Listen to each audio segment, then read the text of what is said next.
I've just finished playing Cronos: The New Dawn, the latest survival horror game from Bloober team. In today's video, we're going to dive deep into what this game does right, where it falls short, and most importantly, whether it's worth your time.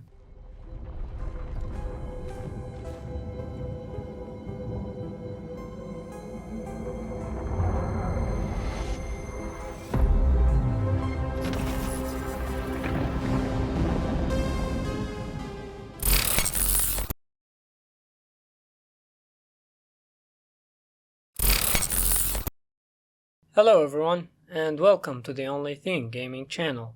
Cronos: The New Dawn is a third-person survival horror title clearly inspired by classics like Dead Space and Resident Evil. The game does a great job blending sci-fi and horror into a chilling atmosphere that feels both familiar and fresh. If you're into sci-fi or survival horror in general, this might be your next big game. But before you decide, let's break it down, starting with the story.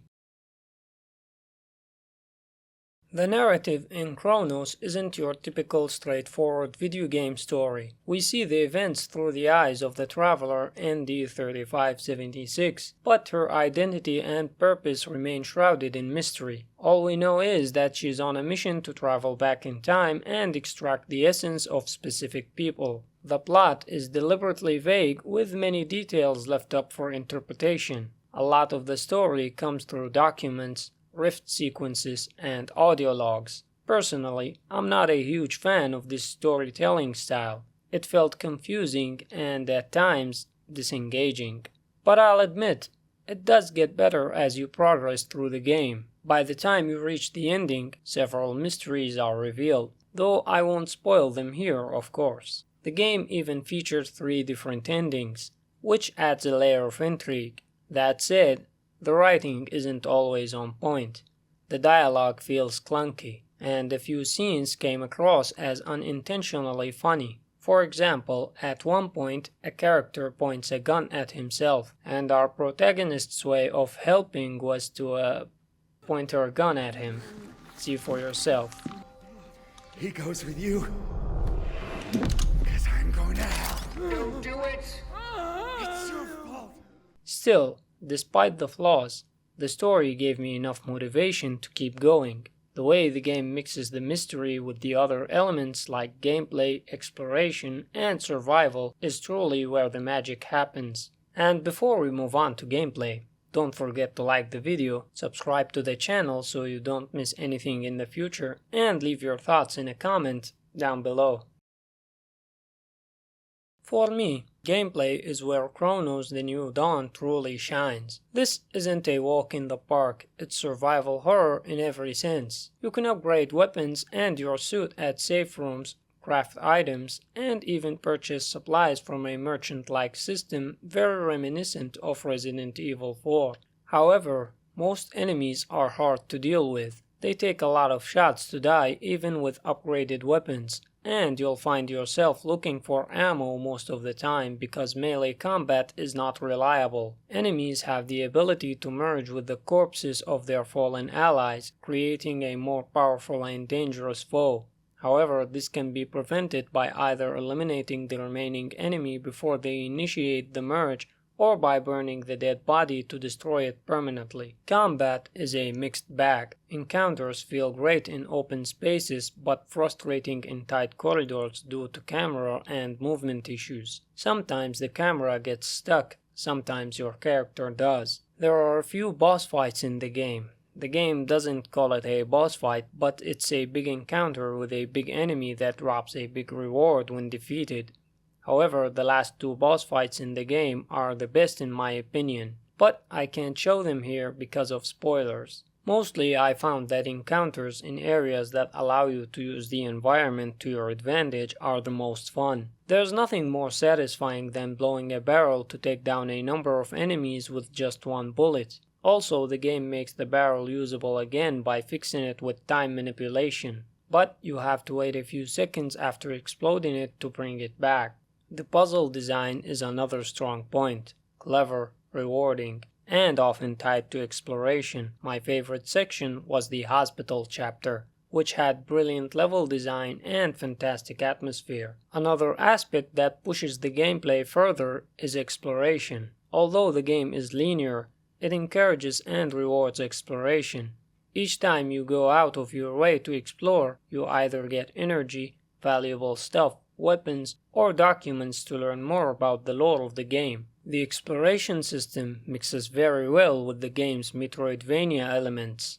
Most of the time you get access to an area after getting an item or a skill from a later area in the game. Personally, I feel like the game's exploration gets to a whole different level after you unlock the ability to manipulate gravity. But be careful when you explore the game. Some of those areas include ambushes that I found stupid and cheap at the time of playing the game. But when I was writing this review, I found that these ambushes and jump scares serve the horror experience even further by keeping you worried as you go through different areas of the game. One feature I really wish the game had included is the ability to carry key items regardless of your suit's inventory capacity.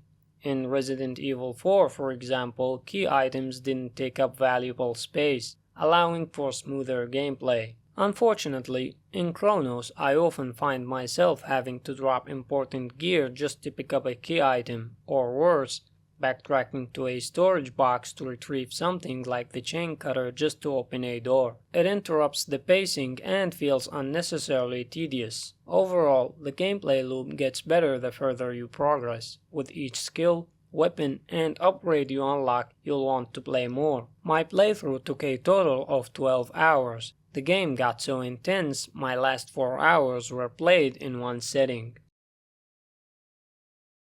The visuals in Cronos were a big part of the experience, and I don't only mean graphics here, I also mean the UI, aka the heads-up display. Everything in the game is hidden. You only see your character and your surroundings. You only see other elements of the UI when you ask for them. So aiming the gun shows your health and ammo, while pressing the right stick or R3 shows your objective and compass. This design choice helped players keep the immersion high. Performance-wise, I was a bit worried given Bloober Team's track record with Silent Hill 2 Remake, and we all know how that game performed on launch. Cronos is not perfect, but luckily, it's in a much better state. You can see my PC specs on your screen before we dive into the details. To start things off, I used the settings you see in the footage. I locked the frame rate to 60 and I downloaded Ultra Plus mod for the game. This mod provides advanced control over many aspects of the graphics and engine. I limited the texture streaming pool size to 1024 MB to limit stutters. And I disabled film grain, which doesn't do much for the performance, but it enhances visual quality. The game was constantly hitting 60 FPS. I unlocked the frame rate. I got around 70 to 80 FPS, and sadly you can only lock the frame rate to either 30 or 60 FPS. And enabling FSR frame gen automatically turns off any frame rate limit. Also, the Ultra Plus mod provides an additional option to disable Lumen. This option was supposed to significantly affect performance, but it wasn't making much difference here. However, visually, the change was very noticeable. In some areas, disabling Lumen made the game seem better by getting rid of the overused darkness. I'll leave comparisons in different areas of the game so you can decide for yourself.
I'm back again with you. Even though I'm not using the best settings visually, the game still looks good even on lower settings. I'd say this game's performance was decent on PC. Bloober team has come a long way, and you can even use mods to further optimize this game. Maybe create your own performance mode or whatever you want. In other words, throughout my whole 12-hour journey, I had no stutters, no crashes, and didn't have to restart the game. Cronos, The New Dawn turned out to be one of the year's biggest surprises for me. I hadn't even heard of it before release, but I'm glad I gave it a shot. The mix of horror, sci-fi, mystery, and exploration makes for a gripping experience. It's not flawless, the story is uneven, combat can be clunky, and replay value is limited despite multiple endings and New Game Plus. My final score for Cronos, The New Dawn is 7.5 out of 10. It's a solid survival horror title that's worth playing, especially with a good surround sound headset to get the full experience. That's it for today's review. Thanks so much for watching. Don't forget to like, subscribe, and share your thoughts about Cronos The New Dawn in the comments below. If you enjoyed this video, make sure to check out one of the two videos you see on your screen right now.